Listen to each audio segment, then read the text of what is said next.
So Kim Willis, Yes. you are a hairstylist and you have been for a long time. But the person who nominated you for the 20 Under 40 Award said you really specialize in making your clients feel confident. So tell us how and why you do that. So being a stylist almost 18 years, which feels like I literally just blinked, I have found an amazing product that is a naturally based product, and it actually restores and repairs the hair. And so with doing that, I have touched so many people, heard so many amazing stories of what it's done for people. And by doing that, you know, as a woman, we love our hair. We love feeling good. We love looking good. And to be able to help them have that self-confidence back, whether their hair curls easier or shinier, they're getting compliments at church, or you know, this product also helps regrow hair. So as we get older, men and women, we tend to lose hair, and so having that hair grow back and healthier and thicker definitely restores confidence. And then also it does help with all kinds of skin disorders like eczema, alopecia, things like that. So seeing results and having people come to me, and sometimes in tears, because of the joy of what they're experiencing, and going to doctors for years and never getting results, but buying a shampoo that they already buy that's literally just replacing the shampoo that's already in their shower, having results like this has been amazing. As I told you before we started rolling, I have a hairdresser in my family, and I think part of what a hairdresser does is it's really relationship building, and I feel like you know, that's one of the ways that you sort of nurture a client. Talk a little bit about that, about how important it is, the relationships to your profession. Absolutely, it's a trust. I mean, you go to your stylist, and I have, you know, clients that have been with me for almost the entire time I've been doing hair, and there's a lot of trust. They trust what you're gonna say, and I have that honesty with my clients. Like, if they come in and they tell me they want bangs, I'm like, I don't know if that's going to be a good idea. You know, I talk to them, and just having that open conversation and getting to know them, it puts value on you and definitely makes for repeat customers. And I love my clients. They're like family to me. Why do you think there's that sense of loyalty there between a hairdresser and a client? I think it's just talking, listening. Listening to their needs, and whether it's even hair or just personal, because I have clients that'll come to me and, you know, tell me what they're doing this weekend, or tell me about a family member that may have been sick or passed away, or anything, you know, or a child that's graduating or getting married. So it's more than just what I'm doing from behind the chair. It's also building that relationship. It seems like the family member I have who's a hairdresser, she's every bit of a psychologist as any therapist that I've ever met. Absolutely, that's what they come in for, and I love it. I love getting to know them and being on that personal level. I think it's great. So talk about what motivated you to become a hairdresser in the first place. What excited you about that field? So I'm kind of a rare case, and it's kind of funny, but I actually was at the University of Texas and wanted to be an attorney. No interest in doing hair, but when I was in school, I always loved to do my hair. I loved to buy, you know, grocery store dye and color my own hair. I would do all the things. And I was at University of Texas in these big auditoriums and just wasn't happy. I was not happy, and I had a friend who I worked with that was in beauty school, and she said, "What about beauty school?" And I was like, "I don't know. How am I going to go home and tell my parents I'm going to quit UT and go to beauty school?" And I did, and I absolutely loved it. You know, like I said, 18 years later, here I am, loving what I do. But I always knew I was a people person, and I was hands-on, and but it's crazy because I wasn't one of those girls that just knew from the beginning that's what I wanted to do. So what did your parents say when you went home and said, I want to quit UT and go to beauty school? They basically were like, okay, go check it out. go check it out. And, 18 years ago, there was 2 schools in Austin. Now there's tons. And so I did. I went and checked it out, and they supported me. So you are a fairly recent transplant to San Angelo, just about 3 years now. Mm-hmm. How have you found San Angelo? What do you like about it? And how are you adapting to small town life? Well, it's the people. It's the people. I remember my very first weekend coming here, and I went to the grocery store, and I didn't know where anything was, and I remember asking somebody for help, and they took me around the entire store to help me get whatever it was that I wanted, and I thought, wow, these people are really nice. And so from then on, it's just been the people. The people are so supportive and will do anything for you. And I have children, and so, I feel like in Austin, children weren't always able to come, but it's like, I have friends that'll invite me over, and I'll tell them, well, I have my kids. Like, I don't know, I can't get a babysitter. And they're like, bring them. My kids are gonna be there. And so it's very family and friendly, and that's what attracts me. So when you moved here, you were initially not planning on cutting or coloring or styling hair anymore, but that changed. Why was that? Well, like moving here, I thought, oh my gosh, starting over, trying to build a clientele, it's a lot of work. And when I started talking to people and they told me we need more good hairstylists here, and so I really gave it some thought, and I did it. I just went all in and I did it. And amazingly enough, I've met so many amazing people that my friends are now my clients, and the word of mouth has been great. In the meantime, you've also created a highly successful Monate business, and you mentioned a little bit about that. You built a network of 550 people who are selling these hair products that you talked about earlier. How do you manage to keep on top of that many people? The biggest help for me is social media, because I can reach everybody that way. I mean, I text, I message, I email, I do live videos and all kinds of training. But I think that 550 number has even grown another 100 or 200 since probably that was written. And, I've got people in Canada, I've got people in UK, and all over the United States, from one end to the other. And it's amazing being able to coach them and teach them and basically give them strategies that have worked for me or haven't worked for me. But social media has helped a ton.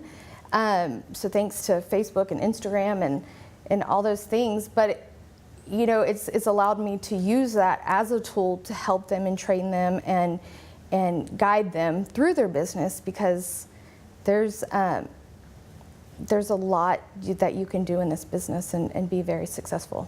So how gratifying is that to be someone who is helping and mentoring and encouraging others to a level of success? It's amazing. So I'm told daily that I've inspired somebody. And for me to be told that, I'm like, I'm just me, like I'm just doing this, I never thought that I would be at the level that I'm at now. I'm a director. We have about 150 directors in the company.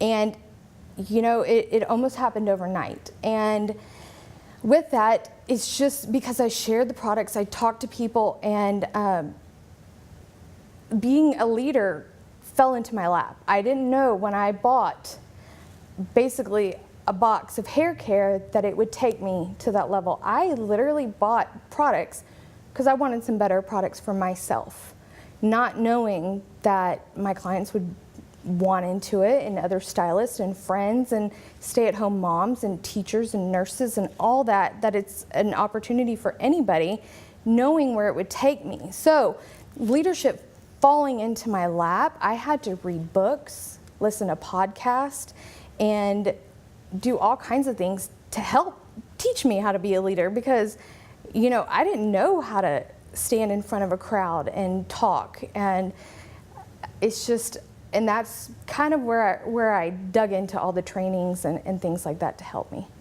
So when you moved to San Angelo, you joined the Junior League of San Angelo in an effort to meet people, make Right. friends. Right. And now you've become really inspired by the work of the Junior League. Talk about what it is that organization does that moves and motivates you. I like it because it's a give back and it's a feel good. You know, to be able to give back to the community and knowing that we're clothing and feeding the children here in the community and being able to do our service projects. We're providing library books for unprivileged kids that don't get books. It's just a feel good, and to get out in the community and meet new people and see the smiles on their face, it's very humbling, and I love doing it. Is there a particular Junior League project that you feel most drawn by? Oh my goodness, there's so many of them. I love doing the fundraising. I love fundraising. I am on a committee right now where we have shopping cards. And so that's a fundraiser that just launched 2 weeks ago. And I was asked to do that because I sell. And so, you know, I did the Western dance and I was brand new. That was like I had my first year and that was my second year as an active member. And I did the Western dance. And that was a big committee to do. And so doing this fundraising, I love doing it because I'm super competitive. And so having a goal and needing to reach that goal, that's what challenges me and that's what inspires me to keep going.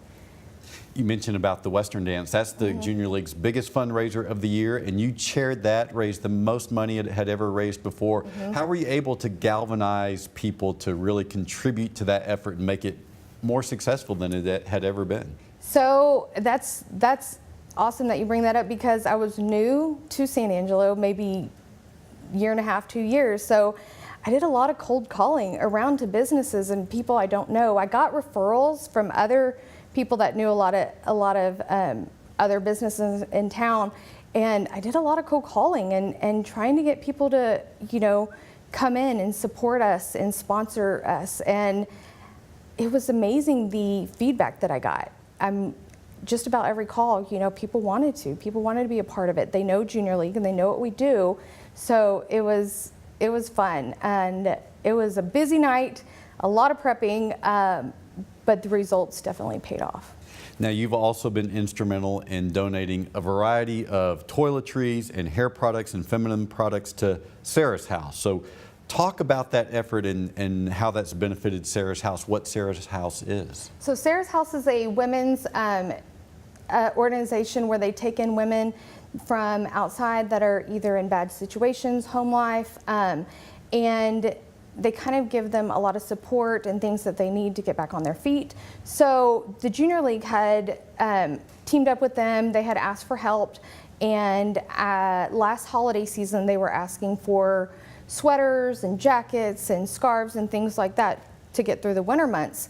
Well, my business with Mon8 here locally, we decided to do a little bit of our own thing on the side. Mon8 is very big in gratitude. They're very big on donating to different communities. Whenever we do go and we travel, we always give back to the community wherever we go. And so we did something in December, and we gathered up all old hair products, toiletries, all kinds of stuff, and we were able to go and make a big donation of all these products. And I even won an award with Junior League for doing that. And it's just very rewarding to be able to give back and know that you're not just throwing your old products away, but you're actually giving them to somebody that needs them. So Kim, how do you define leadership? How do I define leadership? Leadership is something that I would say that it's not about me. It's about others, and it's about inspiring others and teaching others and helping other people, because I have never once thought that this was me, all me. And so I feel that defining leadership is about what I can do to help others. Is there a particular leader who has inspired or helped shape who you are? I can't pinpoint somebody. I mean, I tuned into the books and you know, training videos and things like that to help me develop this leadership like I said, almost overnight. So there's amazing authors out there that I've like Ray Higdon, Eric Worre. There's a lot of different books and, like I said, podcasts that I just try to listen to. Even when I'm traveling, going down the road, I will put it on my phone and just listen, because I don't have anybody that just, that inspired me. So I've kind of tuned in and kind of done my own thing. So you go back to Austin once a month to continue to cut your clients' hair that you've been cutting for a long time now. I guess that must be one of the benefits of that long drive, is you get some chance for continuing education. Yes, I definitely do that. I'll listen to videos, and because it doesn't matter if you're looking at them. I just put it in my console and let it play, and I get all kinds of ideas. So make a pitch for why women in our community should invest themselves more deeply, not only in their professions, but in San Angelo. Invest in yourself. Like I've said over and over, it's just a feel good. It makes you happy, and it's so rewarding to know that you've done something for somebody else. Whatever it is, whether you're volunteering at the soup kitchen or you're going to the local library and volunteering, whatever it is, there's always something in your community that you can do to give back. And at the end of the day, knowing that you've helped just one person is such a feel good, so heartwarming to know that you've done something for somebody else. I don't think we've had very many people who've been in San Angelo as short of a time as you have, who've been one of our 20 under 40 honorees. Congratulations, Kim. Thank you. Thank you very much.